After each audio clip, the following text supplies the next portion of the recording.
Assalamualaikum warahmatullahi wabarakatuh. Perkenalkan, saya Ferry Setiawan, CGP Angkatan 9 dari Kabupaten Blitar, Jawa Timur. Salam Guru Penggerak. Terima kasih kami sampaikan kepada Bapak Fasil kami, yaitu Bapak Abdul Qadir, dan Ibu Pengajar Praktik, yaitu Ibu Nuning. Kali ini, kita akan membahas koneksi antar materi modul 2.1, yaitu pembelajaran berdiferensiasi. Apa yang dimaksud dengan pembelajaran berdiferensiasi dan bagaimana hal ini dapat dilakukan di kelas? Pembelajaran diferensiasi adalah pembelajaran yang memberi keleluasaan pada murid untuk meningkatkan potensi dirinya sesuai dengan kesiapan belajar, minat, dan profil belajar murid.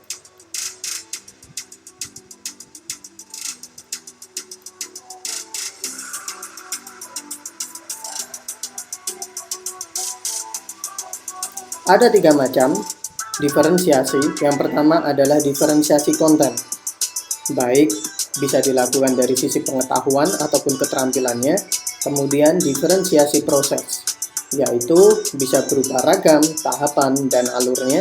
Dan yang ketiga adalah diferensiasi produk, baik dari sisi kesempatan, demonstrasi, ataupun pemahaman. Seperti yang bisa kita lihat, bahwa pada diferensiasi produk kita bisa menampilkan dalam bentuk video, gambar, tulisan, dan lain sebagainya.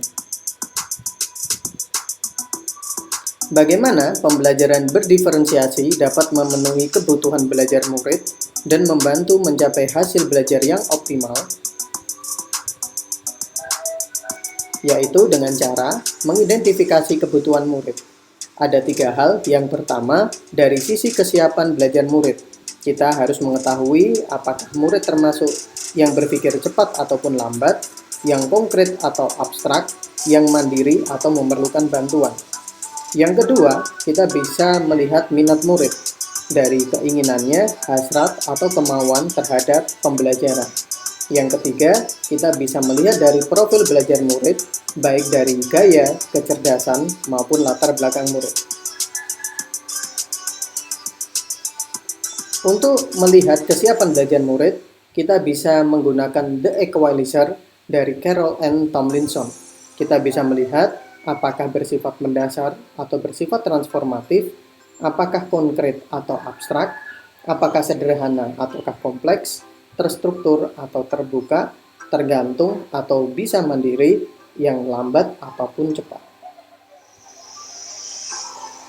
Adapun dari minat murid, kita bisa melihat beberapa hal. Yang pertama, cocokan, mencari kecocokan antara minat murid dengan tujuan pembelajaran. Yang kedua, koneksikan, menunjukkan koneksi antar materi pembelajaran. Dan yang ketiga, jembatani, menjembatani pengetahuan awal murid dengan pengetahuan baru. Dan yang terakhir, motivasi, memungkinkan dalam menumbuhkan motivasi murid untuk belajar. Yang ketiga adalah profil belajar murid. Bagaimana kita mengetahui profil belajar murid?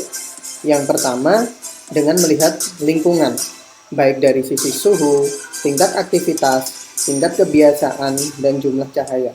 Yang kedua, pengaruh budaya. Apakah santai atau terstruktur, impresif atau ekspresif, personal atau interpersonal. Dan yang ketiga, gaya belajar. Apakah termasuk visual, auditory, dan kinestetik. Dan yang terakhir adalah multiple. Apakah multiple intelligence, learning style, background student. Jelaskan bagaimana Anda melihat kaitan antara materi dalam modul ini dengan modul lain di program pendidikan guru penggerak.